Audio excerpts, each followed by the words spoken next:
On va chercher ici donc le centre de gravité d'un trapèze homogène, donc un trapèze homogène que je vais appeler A, B, C, D. Bon, le trapèze c'est une forme géométrique, hein, c'est un quadrilatère, donc possédant quadrilatère qui veut dire c'est une figure planaire du plan qui possède 4 côtés puisque c'est un quadrilatère et dont 2 côtés parallèles. 2 côtés parallèles.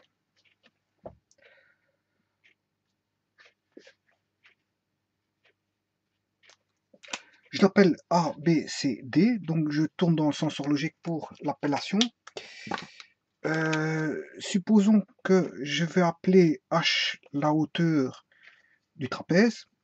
Sa base, je vais l'appeler H, c'est la hauteur, mais en fait c'est la valeur. La valeur, elle a une certaine valeur qui est H. Ceci c'est sa grande base, hein, sa grande base qui est de dimension A. Et ici on a la petite base qui est de dimension B.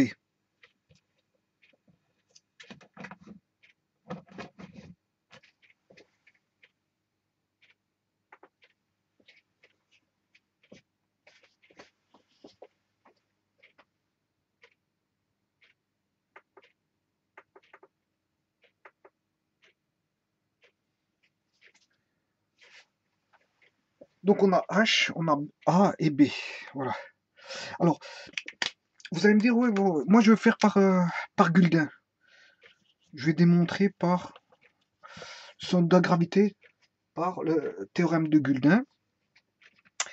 Et c'est parce que je peux le faire hein, en décomposant, je veux dire, les triangles DAB. Là j'ai un centre de gravité qui se trouve au tiers. Hein. Il suffit de faire les médianes. Les médianes, voilà, donc j'aurai un centre de gravité qui est G1 ici. Ça c'est pour le triangle ABD. Et pour le second triangle, je prends sa médiane. Je prends le milieu ici, au sommet. Le milieu ici, au sommet opposé. Voilà, j'ai deux. Donc j'ai deux centres de gravité. Donc ici, on sait bien que ça va se trouver entre G1 et G2. Mais on sait bien qu'il va se trouver aussi, je cherche un centre de symétrie, ben, le symétrique du segment AB, c'est son milieu. Le symétrique de DC, c'est son milieu, M'. Donc, si je relie M et M', j'ai l'intersection G1, G2, et j'aurai le centre de gravité G. Voilà. Mais moi, je vais le chercher par Guldin, en fait. Et non pas par des compositions triangulaires, parce que bon, ça, je peux le faire avec un système d'axes, mais c'est pas le but ici. En faisant de la géométrie analytique plane. Mais c'est pas ce que je vais faire par Guldin. Alors par Guldin, je vais considérer que je vais faire tourner autour de l'axe. Je vais considérer DC comme l'axe de rotation. DC. Hein, je vais faire tourner autour de DC. Et donc si je mets un axe XY, je vais trouver le point YG. YG. Alors comment trouver ce fameux YG? Eh bien, je vais appliquer Guldin. Et Guldin, qu'est-ce qu'il dit? Comme je fais tourner autour de l'axe, je vais faire tourner la surface, bien sûr, la surface du trapèze. Je vais faire tourner le trapèze ici. Ce trapèze-là, je vais le faire tourner autour de l'axe CD ou delta, que j'appelle delta. Donc c'est une surface. Je vais faire tourner une surface et la formule de Guldin, c'est 2π YG fois la surface est égal au volume engendré. Voilà. Mais cette surface-là, elle est facile. Et ce volume engendré, je peux le trouver facilement. Donc en d'autres termes, le YG voudra quoi? Le volume divisé par 2πs.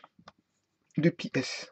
Voilà. Maintenant, on va s'atteler à chercher ce volume engendré et cette surface La surface, c'est facile. C'est la surface, je vais faire tourner la surface du trapèze. Donc, on a la base. La surface d'un trapèze, c'est grande base plus petite base fois la hauteur, le tout sur 2. Si la hauteur, je l'appelais h, donc il n'y a pas de problème. La grande base, elle vaut exactement petit a, et la petite base vaut petit b. Donc en fait, voilà la surface que je dois faire tourner autour de l'axe delta. Donc c'est h a plus b sur 2. Donc je vais déjà noter ceci. 2 pi a la somme des bases, la grande et la petite, fois la hauteur, le tout sur 2. Mais ici, on a une simplification par 2. Donc il ne me restera plus que ceci en fait. Voilà. Maintenant, on va regarder le volume engendré. Bon, alors là, il y a peut-être un petit peu de calcul, ça va être simple, mais voilà. Donc ici, je vais décomposer par morceaux. Je vais faire tourner quoi? De là à là, si je fais tourner autour de l'axe delta, j'ai un cylindre. Ça va engendrer un cylindre. Voilà, autour de l'axe delta, ça va donner un cylindre.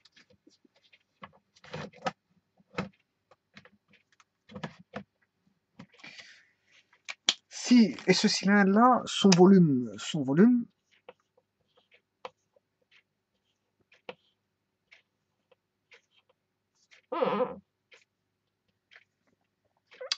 c'est le volume d'un cylindre, c'est pi r carré.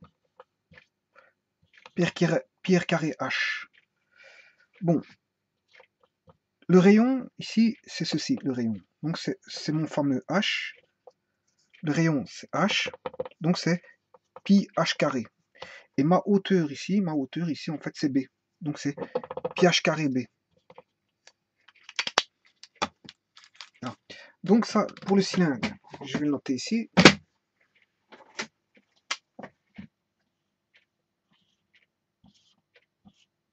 J'ai pi, il va engendrer pi h carré b. Voilà pour le cylindre. Maintenant, je vais avoir un tronc de cône qui va être engendré. Attention que l'axe delta, il est là. Il va engendrer un tronc de cône comme ceci. Voilà. Et donc je vais calculer ce tronc de cône.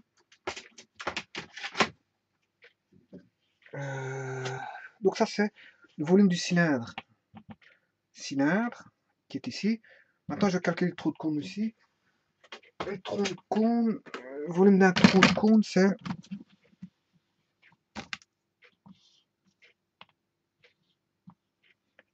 un tiers de pi. C'est comme un cylindre, pi r carré h. Mais c'est le tiers d'un cylindre. C'est le tiers d'un cylindre en fait. Pi r carré h. Voilà. Mais ici, qui est R, qui est H. Ici, le rayon, il vaut H. Donc, c'est un tiers de pi H carré. Et que vaut la hauteur? La hauteur, c'est ceci. Hein. C'est ceci. Voilà sa hauteur. Voilà. Donc,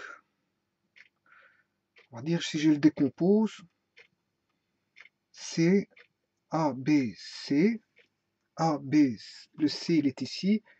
Le D. Je vais mettre un point ici, E. Et un point F ici. Voilà. Donc, c'est pi h carré fois le segment FC. Non. Pi h carré fois FC. Fois le segment FC. Pi h carré fois le segment FC. On va noter ça. Ici. Le volume du cône ici.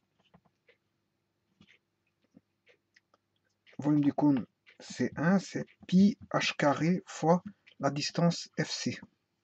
Bon, maintenant je vais chercher le volume engendré ici.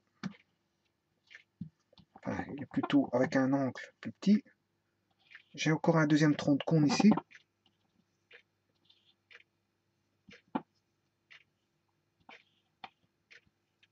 tronc de cône ici. Voilà.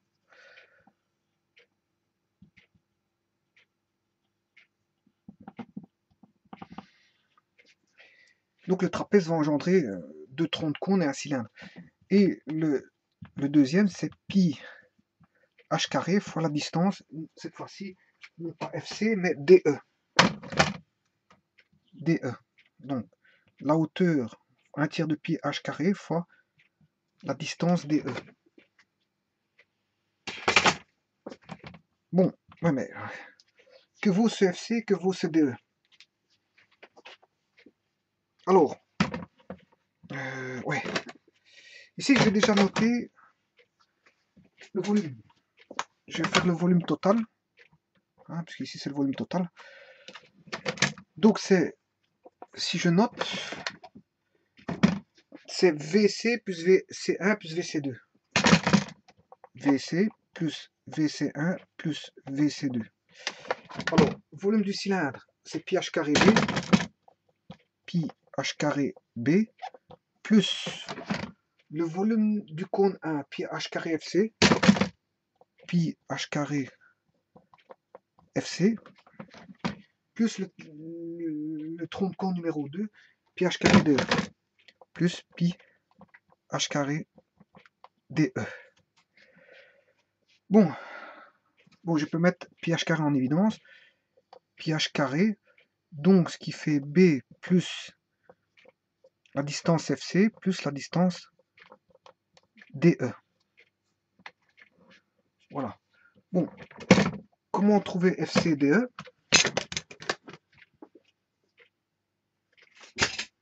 En fait, FC plus DE. Oui. Ici, j'ai FC plus DE. FC plus DE. Que vaut FC plus DE? FC, c'est ceci. Et si j'ajoute ceci, en fait, c'est comme si je prenais toute la longueur A et que j'enlève ceci. Donc, en fait,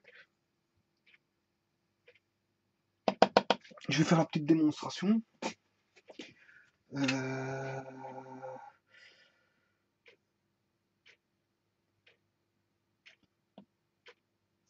FC plus DE. Je vais démontrer que vaut FC plus DE. FC plus DE est égal à DC moins EF. C'est DC le tout, le segment DC, moins le segment EF. EF est égal à DE plus FC. Moins EF est égal à ceci. Voilà. Ouais, mais que vaut DC? DC, il vaut A. Il mesure A. Que vaut EF? EF, il mesure B. Donc, c'est A moins B.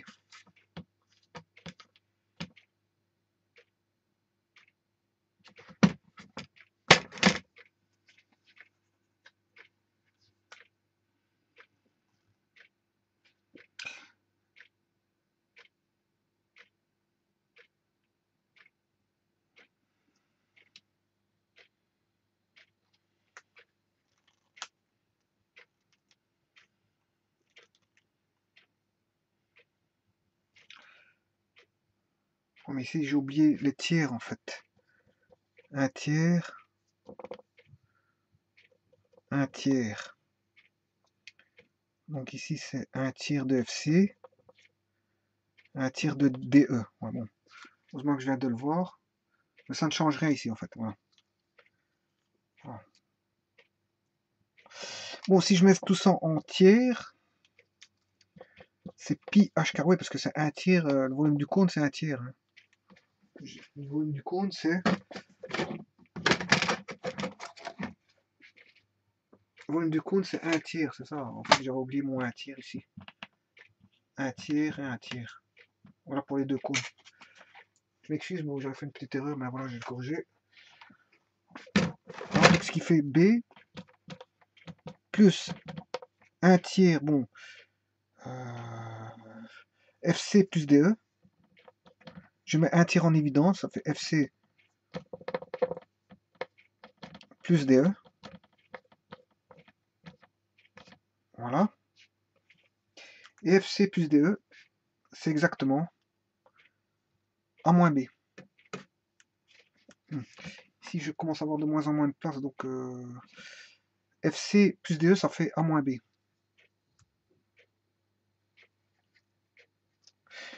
Je vais recopier ça après. Voilà.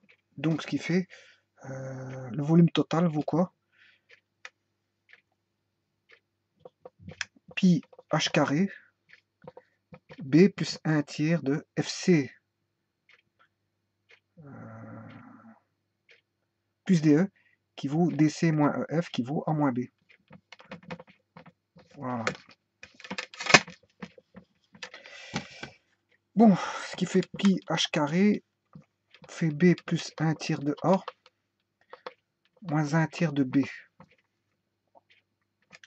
Si je mets tout au même dénominateur, je mets tout en tiers, qui fait 3B plus 1A moins 1B. Et là, 3B moins 1B, ça qui fait pi B carré. 3B moins B, ça fait 2B. Donc ce qui fait A plus 2B. Le tout sur 3.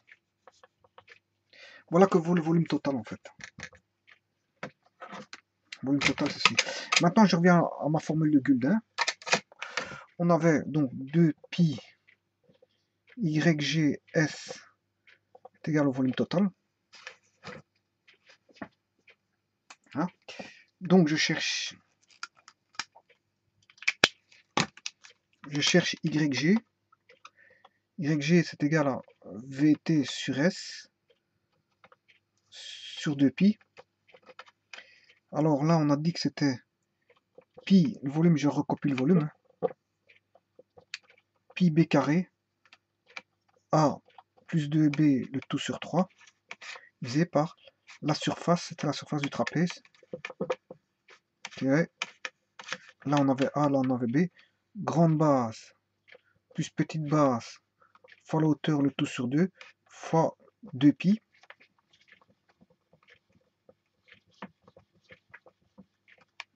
Je simplifie les deux ici. Et il reste pi h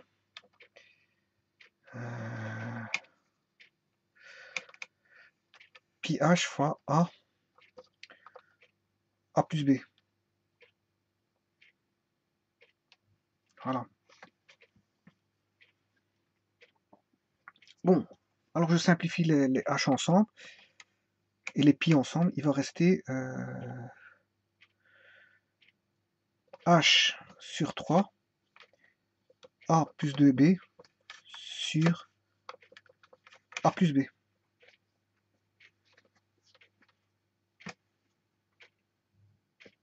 Voilà que vaut le centre de gravité en YG.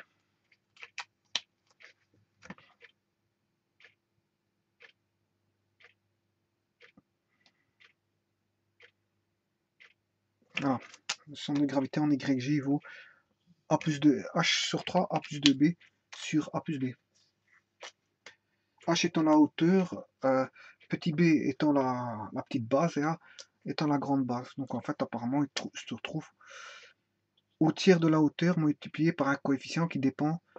Ce coefficient dépend des valeurs de la petite base et de la grande base.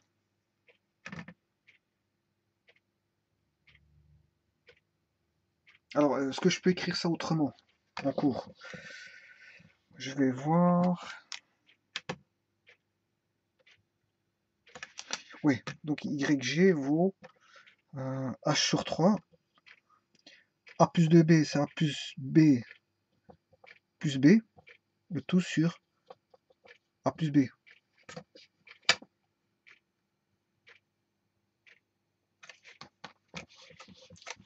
Ce qui fait H sur 3 A plus B sur A plus B, plus B sur A plus B.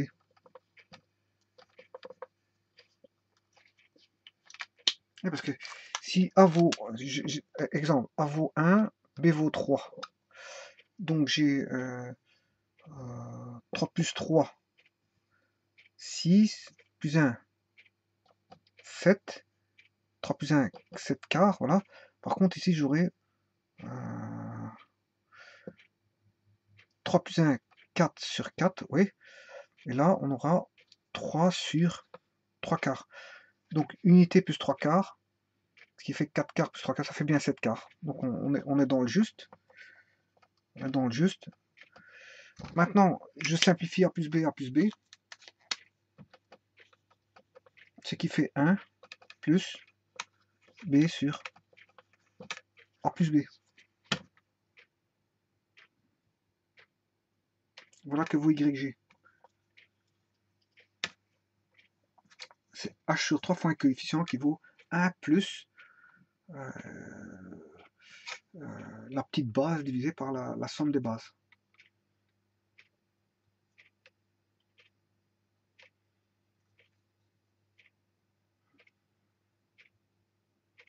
Alors, donc ça c'est le fameux YG, combien il vaut. Voilà. Merci.